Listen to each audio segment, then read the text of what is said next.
Sometimes connection and respect and communication, they all culminate. Uh, it seems like as a leader, we're supposed to be above. And one of the things that I have found that has probably been most beneficial to me as leading and as a leader in some form is being real, communicating, and connecting.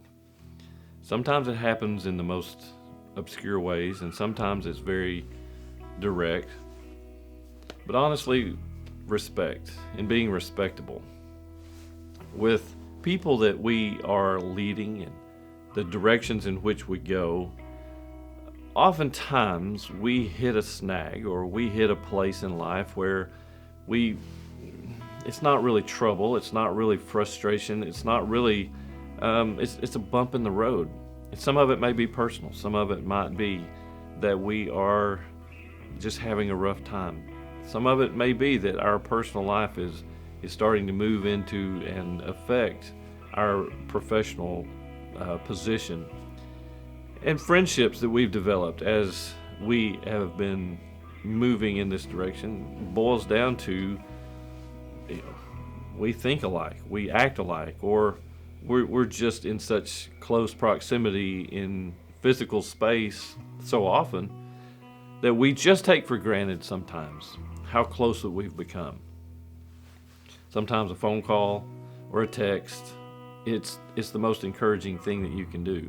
Sometimes coming from as your position as a leader, the people that you're leading, a simple message that says, "Hey, I know that you've been having a rough time. We care," or "We're here. Call if we can do something," or "Can we do this for you in your personal world?" And it can make all the difference for a leader. So if you have someone that is in your team struggling, frustrated, maybe just a simple note, a simple pat on the back, a handshake, a high five, a fist bump, a hug, those are all things that are acceptable. You see, we don't have to keep such distance that our emotions never enter being leaders.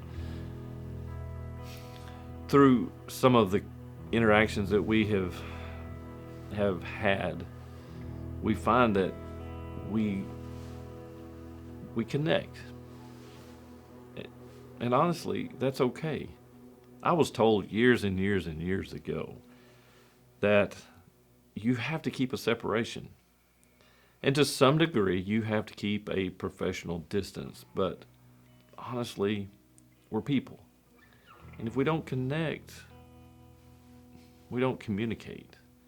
And you've probably even seen the book. It's Everyone Communicates, Few Connect.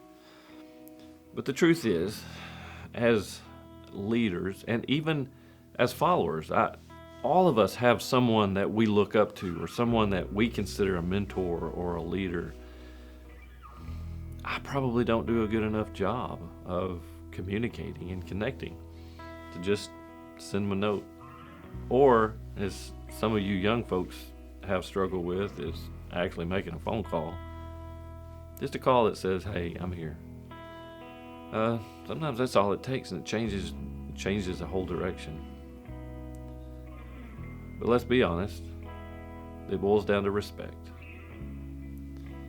If you haven't gained respect or earned respect, then that connection probably will be short. It's probably not going to be as deep as we wish it was. Because as leaders, there are times that, let's just be honest, we want to be connected. We want to have someone that recognizes us for who we are.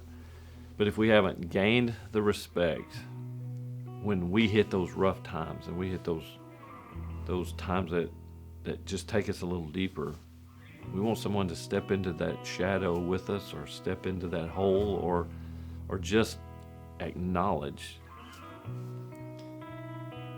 So it really boils down to us doing, learning, being. It's not just putting on a front, but it's being trustworthy, It's being credible, having credibility. And it doesn't have to be something that's vulnerable, just real. Respect. Guys, that's on us. We can't force respect. We can force positional respect, as we've talked about before. But real respect, real trustworthy, and real trust, credibility, it doesn't happen overnight. Maybe you needed to hear it today. Maybe you're in that spot and you're experiencing it, and you can connect with me in that you've seen it firsthand. Maybe you're one that reached out. Maybe that's something that you can teach other people that you're working with. It's just a simple gesture. Can create respect, gain respect, and earn respect. But maybe you're one of those that you're struggling, and you look back and some of the things that you found as foundational to your leading really wasn't always about connections, or it wasn't always about what you could separate out. It was you were the leader and you were going to have it done your way, and you really did more damage than good. It's not too late. Soften. Take it a step at a time. And just gain that respect. Because we're all going to need it. And we're all going to probably want that message that says, we just noticed, we care, and we're there. The best way to be in a position to get that is to, one, earn it, and number two, to do it. Just give it a shot.